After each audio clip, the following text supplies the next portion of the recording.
Apoorva apartments के नाम से एक सोसाइटी थी। यहाँ कुछ मध्यम वर्ग के तो कुछ अमीर परिवार के लोग रहते थे। अब ये तो आप भली भांति जानते हैं कि मध्यम वर्ग के परिवार जब अपने ही जैसे लोगों से मिलते हैं तो कितनी खिचड़ी पक जाती है। ऐसे ही कुछ अपूर्वा सोसाइटी में था।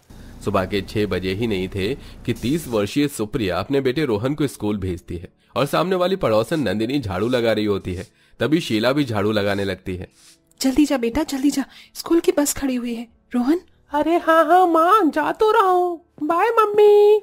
वही लॉलीपॉप तो दे दो मुझे। हाँ ले। रोहन लॉलीपॉप का रैपर वहीं छोड़कर बस में बैठकर चला जाता है और कूड़ा देख नंदिनी भिनभिनाने लगती है। अरे सुप्रिया, देख तेरा बेटा यहाँ कूड़ा करके चला गया। मैं झाड़ू लगा रही हूँ और इसको कूड़ा करना है, तो संभालती क्यों नहीं अपने बेटे को? नंदिनी, मेरे बेटे को कुछ मत बोल। वैसे भी तेरे दरवाजे पर कूड़ा करके नहीं गया है, जल्दबाजी में चला गया है वो। ए नंदिनी, सुप्रिया को क्या बोल रही है? अपने कूड़े को देखा? तेरा कूड़ा मेरे दरवाजे पर क्यों आ रहा है? अपने कूड़े को अपने दरवाजे पर कर। तेरा हमेशा का देख रही हूँ मैं जानबूझकर कूड़ा उधर फेंकती है। ए बिना देखे कुछ भी मत बोल शीला। तेरा तो मेरे से 24 घंटे लड़ने का ही मन करता है। ना बात करूं तो जानबूझकर आएगी। इतना प्यार करती है कि मुझसे रोज बात करेगी। अब एक खजूर जैसी शक्ल की, तेरे से मैं बड़ा करूंगी प्यार। आजकल दिन में सुबह उठकर भी सपने कैसे देख लेती है तू? नंदू, ए नंदू, भिड़े, दिमाग के कीड़े, सही नाम है तेरा। अच्छा है, इनकी लड़ाई से मैं यहाँ से निकलती हूँ। सुप्रिया जाने लगती है तो शीला की सास आती है। अरे बहू देख सुप्रिया कैसे निकल रही है। कहाँ चली सुप्रिया बहू? अरे आंटी जी, आपकी फुर्ती नहीं होती क्या अपनी बहू से जो मुझसे सुबह सुबह लड़ने को आ रही हो? अब मुझे अपनी ग्राम सभा में और मत घुसाइए। कैसे न घुसाऊं? तेरा बेटा कूड़ा करके गया है, मेरी बहू झाड़ू लगा रही है। मेरी बहू पागल थोड़ी है। अरे अरे, लड़ाई शुरू हो गई है। जल्दी जल्दी आ जाओ सारे मोहल्ले वाले ग्राम सभा में, और थोड़े से पॉपकॉर्न वगैरह ले आना, चाय भी ले आना। अरे जोगिंदर भाई, चाय का इंतजाम मैं कर देता हूँ, आप अपनी गाड़ी धो लो। जोगिंदर की आवाज सुनकर आज पड़ोस के मोहल्ले वाले अपने छज्जे से खड़े होकर सारी औरतों की लड़ाई देख रहे होते हैं और अंकित भी ताली बजाकर कहता है अरे कार्यक्रम शुरू हो गया सुनील भाई। अरे भाई, मेरे को अखबार पढ़ रहा था, अब अखबार छोड़ना पड़ेगा। अखबार की ताजा खबर बाद में पढ़ियो, पहले अपने मोहल्ले की तो ताजा खबर देख ले। अच्छा आ रहा हूँ, कुर्सी लगा लो। देख लो तुम दोनों, इतना मोहल्ले में लड़ती हो ना कि मोहल्ले का नाम खराब कर रखा है। सारे लोग अब तुम्हारी महाभारत सुनाने आएंगे। मुझे मत बोलो कि महाभारत में नहीं, तुम दोनों ने शुरू करी। तुम लोग आपस में बातें कर रही थी, मैं तो अपने बेटे को स्कूल भेज रही थी। अरे सुप्रिया, तू फिर लड़ने लग गई। तुझे कितना बोला है दूर रह, पर मौका मिलते ही कुश्ती या बात करने लग जाती है।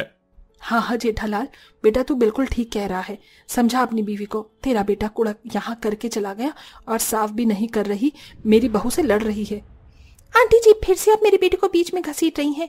पर एक छोटा सा रैपर ही तो था और साफ कर रही थी ना, उठा देती। लेकिन आपकी बहू को तो मेरे बच्चे से भी लड़ना है और मेरे पति से भी शिकायत करनी है। तुम बस ऊपर से खड़े खड़े देखते ही रहना, अपनी बीवी का पक्ष मत लेना। इस ग्राम सभा में सब लोग हंसने के लिए ही आते हैं। जोगिंदर भाई, आप तो कब से यहाँ पर गाड़ी धो रहे हैं? आप तो कुछ कहिए, बताइए, मैं कुछ बोलूं? मैं चुपचाप जा रही थी ना। दूसरी बार भी इन्होंने ही रोका और उनकी बहू ने। इतनी सच्ची सावित्री भी नहीं हो तुम सुप्रिया, शीला की तरह हो बिल्कुल। ए तू फिर मेरे को बीच में ले आई, रुक, तेरा तो मैं अभी गेम बजाती हूँ। मोहल्ले में सब्जी बेचने वाला आता है तो शीला एक लौकी उठाकर नंदिनी पर वार करती है, लेकिन नंदिनी झुक जाती है और वो सरदार के सिर में लगता है। ये देख उसके दोस्त हंसने लगते हैं। अरे और को सब सुबह सुबह ग्राम मोहल्ला के मजे मिल गया तुझे जोगिंदर प्रसाद। ऐसे हंस क्या रहे, अभी तुझे भी पता चलेगा। अरे सुबह सुबह ग्राम सभा के चक्कर में मुझे लग गई। हाँ, तुम लोग मुझे मत संभालना, आपस में बहस करना इन औरतों की तरह। तेरी हिम्मत, तू मुझे इस सब्जी से मारने वाली थी। अब देख मैं क्या करती हूँ। नंदिनी जोगिंदर की गाड़ी धोने वाली पानी की बाल्टी को लेकर शीला पर डाल रही होती है, लेकिन वो हट जाती है और उसकी सांस भीग जाती है।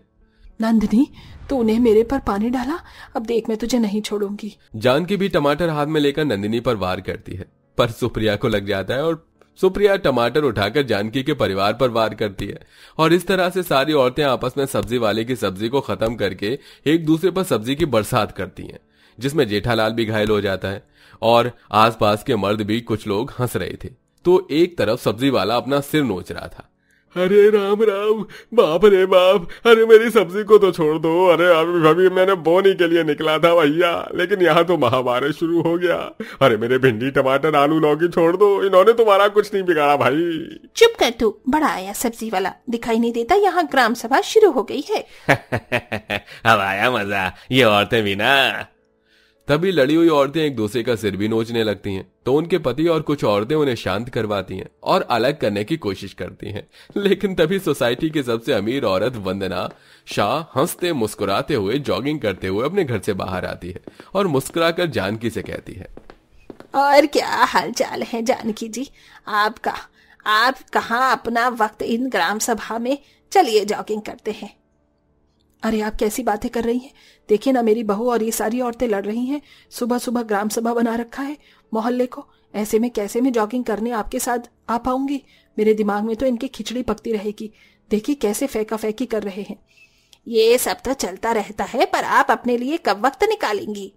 अच्छा माँ जी, अब आपको जॉगिंग की पड़ रही है? हाँ हाँ, मैं बुरी हूं ना, अब आपसे साथ थोड़ी ना दिया जाएगा यहाँ पर। अब चुप कर तू बहू, तू मत चालू हो जा। हाँ हाँ हाँ, देखो देखो मोहल्ले वालों, ग्राम सभा वालों, इन सास बहू को कुछ नहीं मिलता तो आपस में ही लड़ने लगती हैं दोनों, क्यों नंदिनी? हाँ हाँ। तुम तो जैसे कि बड़ी अच्छी हो, अभी दोनों एक दूसरे के खिलाफ थी, अब साथ हो गई, ताली मार रही हो। I think we should go. आप अपनी ग्राम सभा में ही बिजी रही सारी औरतें। वंदना शाह, जो एक 50 वर्षीय पढ़ी लिखी अमीर घर की औरत थी, वहां से जॉगिंग के लिए पार्क में चली जाती है। यह उसका हमेशा का था। मोहल्ले की सभी औरतें सुबह सुबह अपने ग्राम सभा में पंचायत लेकर चालू हो जाती थी। कभी किसी से लड़ना, तो कभी कुछ चुगलीबाजी करना, कभी एक साथ रहना, तो कभी एक दूसरे पर ही हाथापाई करना। इन सब के बीच हर सुबह वंदना शाह ऐसे ही अपनी जॉगिंग के लिए मुस्कुराते हुए निकल जाती है। ऐसे ही एक सुबह फिर औरतों की ग्राम सभा होती है और जानकी अपनी बहू और सुप्रिया जेठालाल के साथ रहती है। एक बात कहूं बच्चों, ये वंदना शाह हमारी लड़ाई होने के बावजूद भी इग्नोर करके चली जाती है, ना कुछ कहती है और हमेशा मुस्कुराती रहती है। क्या इसकी लाइफ एकदम सही है? हम लोगों को देखो, हमें खुद एक दूसरे से लड़ते रहते हैं, वरना अपने ही घर में भी। अरे सही बोल रही हैं आप। मेरी बीवी तो मुझे भी घर में बहुत किचकिच करती है। पता नहीं अपने बहू बेटे के साथ कैसे रहते हैं, पूरा घर शांत रहता है। क्या बोला तुमने? अभी दोबारा मेरे साथ ऐसा किया ना तो एक और कोनी पेट में मारूंगी। सॉरी जानू, सॉरी, सुबह सुबह अत्याचार न किया करो। वैसे जानकी आंटी आप बिल्कुल ठीक कह रही हैं, वो इतनी खुश रहती हैं, इन्हें कोई गिला शिकवा नहीं होता। क्या आपस में इतने बड़े परिवार में शायद अमीर है तो आराम से ठाट बाट से रहती होंगी, लेकिन मुझे तो कुछ और ही लगता है। इनकी बहू को मैंने घूरती हुई आंखों से इन्हें घूरते हुए देखा है, मुझे तो लगता है जैसे कि कुछ गड़बड़ है। नहीं बहू, इनमें क्या गड़बड़ होगी? इतना सारा पैसा, धन रुपया, बहू बेटे हैं, इतना मुस्कुरा के तो रोज मॉर्निंग वॉक के लिए निकलती हैं। चल हम घर चलते हैं, बहुत ग्राम सभा बना ली, 8 बज रहे हैं, चाय वाय बना लेते हैं। हाँ ठीक है। हाँ हम भी चलते हैं। सब लोग अपने घर जाकर चाय पानी कर काम पर निकल जाते हैं। वंदना अपने बेटे का एटीएम कार्ड उठाकर चश्मा बनवाने आती है। ऑटो टैक्सी को रोक रही होती है। बारिश भी शुरू हो जाती है, उसे कोई रिक्शा नहीं मिलता। तभी जानकी और सुप्रिया वंदना को भीगते हुए देखती हैं तो रिक्शा को रोक लेती हैं। अरे वंदना जी, आपके पास तो कार है, फिर आप ऑटो का इंतजार क्यों कर रही हैं? बारिश में भीग जाएंगे, मेरे साथ बैठ जाइए, एक ही सोसाइटी में तो रहते हैं हम लोग। आइए आइए ना आंटी जी, जानकी आंटी ने मुझे भी ऑटो में बिठाया है, साथ में चलते हैं। ठीक है बेटा। वंदना उनके साथ ऑटो में बैठ जाती है। सुप्रिया और जानकी अभी भी उसके मुस्कुराते हुए चेहरे को देख रहे थे। फिर वंदना उन्हें अपने घर पर चाय के लिए इनवाइट करती है। वो खुद चाय बनाकर दे रही होती है कि बहू बेटे जाकर कहते हैं, माँ जी बताइए, आपने राहुल का एटीएम कार्ड चुराया है या नहीं? माँ मैं जानता हूँ आपके पास है, यही टेबल पर रखा था मैंने। बेटा तुम लोग इतना चिल्लाकर बात क्यों कर रहे हो? देखो यहाँ पर पड़ोसी आए हैं। हाँ मैंने तुम्हारा एटीएम कार्ड लिया था, पैसे नहीं थे, पैसे मांगने आई थी, पर तुम दोनों ही नहीं थे। फिर मैंने सोचा जब तक मैं तुम्हारे बाबूजी का चश्मा बनवा कर ले आती हूँ, टूट गया था ना, उन्हें कुछ दिखाई नहीं दे रहा था। हाँ तो वो इतने अंधे हो गए हैं और कितना देखेंगे, क्या जरूरत है चश्मा लेने की? रेडिकुलस माँ, मैं यहाँ पर परेशान हो रहा हूँ, दोबारा से मेरा इस तरीके से सामान मत उठाना। पता भी है मुझे इसे भी पैसे देना है, इसको अपने लिए नेकलेस लाना है। दोनों बहू बेटे सुनाकर चले जाते हैं। जानकी और सुप्रिया को वंदना के लिए बहुत बुरा लगता है। आंटी जी हमें आपके लिए बहुत बुरा लग रहा है, आपकी बहू बेटे आपसे इस तरीके से बात करते हैं? चेहरे पर रोज कितनी अच्छी स्माइल देखकर ऐसा लग रहा था कि आप बहुत अच्छे परिवार में रहती हैं, अपनी बहू बेटे के साथ एकदम खुश रहती हैं, लेकिन यहाँ तो ऐसा कुछ भी नहीं है। अगर ऐसी ही परेशानी थी तो तू हमसे आकर बातचीत करती, अपना दिल हल्का करती। क्या दिल हल्का करूं?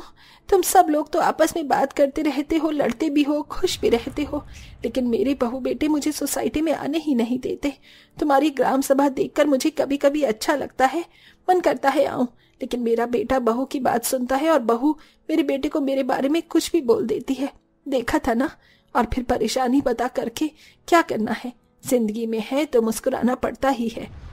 ये तुमने सच कहा वंदना, और आज हम दोनों को तुमसे ये बात सीखने को मिली है। अब हम चलते हैं। अपने पति का ख्याल रखना, क्योंकि बहू बेटे तो तुम्हारा रखने से रहे। ये सुन वंदना जानकी को गले लगाती है और हमदर्दी के साथ वहां से चली जाती है।